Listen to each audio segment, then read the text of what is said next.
गुलामी के उस दौर में अंग्रेजी शिक्षक का विरोध करना, अपने कैरियर को दांव पे लगाना पराक्रम है। भारत का जो इतिहास है वो सितारों से भरा पड़ा है। एक से एक सितारे, एक से एक महानायक, जिन्होंने समय समय पर इस देश को, इस देश के युवाओं को, इस देश के समाज को आईना दिखाने का काम किया है। 23 जनवरी 1897 कटक में एक बड़े ही महान शख्सियत का जन्म हुआ, नेताजी श्री सुभाष चंद्र बोस। सौभाग्य से इनके जन्म दिवस को हम पराक्रम दिवस के रूप में मनाते हैं। पराक्रम दिवस, पराक्रम दिवस, पराक्रम, पराक्रम दिवस। जिसने भी इस जन्म दिवस को पराक्रम दिवस कहा, निश्चित तौर पर बड़ा विचार किया होगा। मिस्टर ऑयटन भारतीय संस्कृति का मजाक उड़ाया करते थे स्कूल में। स्कूल के लड़कों ने पीट दिया, इंक्वायरी कमेटी बैठी। अब इंक्वायरी कमेटी बैठी तो सुभाष चंद्र बोस जी का नाम आया, रेस्टिकेट हुए। हालांकि चूंकि परिवार एक संभ्रांत परिवार था, शक्तिशाली परिवार था, तो किसी तरह से इस मामले को रफा दफा किया गया। लेकिन संस्कृति के लिए आवाज उठाना,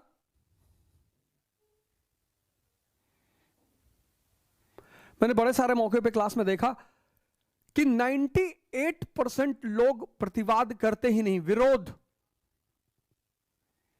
करते ही नहीं, प्रश्न पूछते ही नहीं।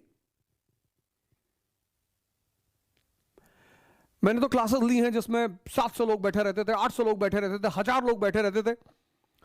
और कभी कभी कुछ बातें मैं बोलता था कि तुम उत्तेजित हो, खड़े हो, रेजिस्ट करो, बोलो। पर ऐसी कोई घटना मुझे याद नहीं जब किसी व्यक्ति ने क्लास में उठकर किसी बात का विरोध किया हो। गुलामी के उस दौर में अंग्रेजी शिक्षक का विरोध करना, अपने कैरियर को दांव पे लगाना पराक्रम है। अपनी बात को, अब पता नहीं ऑयटन साहब के मार खाने में नेताजी का हाथ था या नहीं, ये तो नहीं पता, लेकिन गलत का विरोध किया जाना चाहिए। वो गलत कोई भी कर रहा हो, परिवार के सदस्य कर रहे हो, समाज कर रहा हो, शिक्षक कर रहा हो, बहुत बड़ी घटना है। आज का युवा तो लगता है विरोध करना ही भूल गया, जबकि युवा का मतलब ही होता है विद्रोही। Youth means rebel. फिलॉसफी से ग्रेजुएशन किया, 1918 बीए इन फिलॉसफी। प्रभावित किससे रहे? स्वामी विवेकानंद से। स्वामी विवेकानंद और उनके गुरु रामकृष्ण परमहंस। मैं बार बार जब भी कभी हमारी आपकी मुलाकात होती है तो मैं घूम घुमाकर कहीं ना कहीं अध्यात्म पर आ ही जाता हूं, क्योंकि इस देश की जो महानता की श्रृंखला है उसमें शायद ही कोई ऐसा आदमी रहा हो जो अध्यात्म से ना जुड़ा रहा हो। शायद वो कोई भी रहा हो, वो चाहे सम्राट अशोक रहा हो, चंद्रगुप्त द्वितीय रहा हो, समुद्रगुप्त रहा हो, अलाउद्दीन खिलजी रहा हो, अकबर, कोई भी।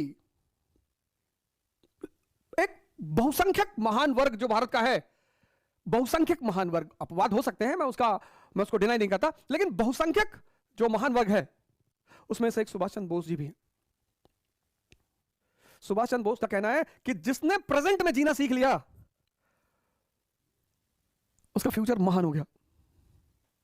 यहां तुम कुछ कर नहीं सकते, यहां कर सकते हो, यहां तुम कुछ कर नहीं सकते, यहां कर सकते हो फ्यूचर में, लेकिन ये फ्यूचर की जो धारा है वो प्रेजेंट से जुड़ी हुई है। जैसे मैंने बहुत सारे युवाओं को देखा, बहुत सारे युवाओं से मुलाकात होती रहती है लगभग ऑल ओवर इंडिया में, वो इस बात को लेकर परेशान है कि ध्यान शुरू करेंगे बड़ा टाइम लगेगा। कुछ नहीं लगेगा। कहते हैं योग शुरू करें, 27 साल उम्र हो गई तो कौन सी उम्र हो गई, तो कौन सी उम्र हो गई, 30 साल उम्र हो गई तो। परिवर्तन की कोई उम्र नहीं होती, परिवर्तन की कोई उम्र नहीं होती। और पूरा जीवन तुम्हारा मन पर चलता है।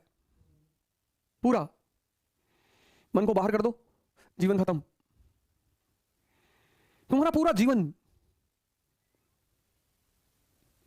लाइफ का एक एक पल मन के सहारे चलता है।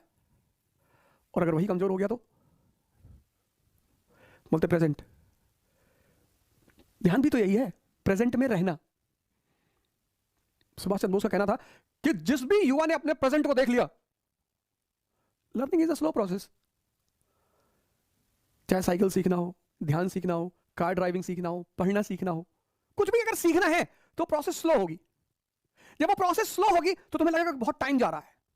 नहीं, कुछ नहीं जा रहा है, क्योंकि एक बार जब तुम सीख गए तो इतनी स्पीड पकड़ोगे। तुम अगर याद करो, जब तुमने कार चलाना सीखा, 20 की स्पीड, 25 की स्पीड, 30 की स्पीड, 40 की स्पीड, और वही कार जब तुम्हें मौका मिला तो तुम 100 की स्पीड, 120 की स्पीड, 140 की speed.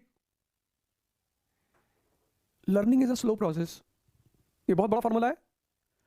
Learning is a slow process, but once you learn, एक बार तुम सीख गए तो कितनी भी गति दे दो। बहुत बड़ा फॉर्मूला है कि एक बार तुम सीख गए तो तुम कितनी भी गति दे दो, फिर तो तुम्हारे ऊपर। एक बार तुम्हारा मन तुम्हारे बस में है तो तुम 10 घंटे पढ़ो, 15 पढ़ो, पर अगर वो तुम्हारे बस में नहीं है तो 1 घंटा पढ़ना मुश्किल है। उस मन को बस में करने में जितना समय लगेगा बस वही समय है। Learning is a slow process, but once you learn, सीखना एक धीमी प्रक्रिया है, लेकिन सीखने के बाद गति दी जा सकती है, और सीखने की कोई उम्र नहीं होती। सुभाष चंद्र बोस ने कहा कि भारत की आध्यात्मिक परंपरा में ही भारत का भविष्य छुपा हुआ है। क्या बात है। सुभाष चंद्र बोस ने कहा कि भारत की आध्यात्मिक परंपरा में भारत का भविष्य छिपा हुआ है। The future of India lies in the spiritual background of India. वो स्पिरिचुअल बैकग्राउंड भागना नहीं सिखाता, छोड़ना नहीं सिखाता, अपलिफ्टमेंट सिखाता है। क्योंकि पूरी दुनिया को पता है कि एक बार इस देश एक सुभाष चंद्र बोस ने पश्चिम को हिला दिया, एक। तो सोचो अगर ऐसे 10 करोड़ युवा हो गए भारत में, फिर पश्चिम को अगर भारत की किसी चीज से डर लगता है तो भारत की ध्यान परंपरा से डर लगता है, और किसी चीज से डर नहीं लगता उसको। अगर भारत की किसी चीज का भी भय है तो बस एक चीज का भय है, भारत की ध्यान परंपरा का भय।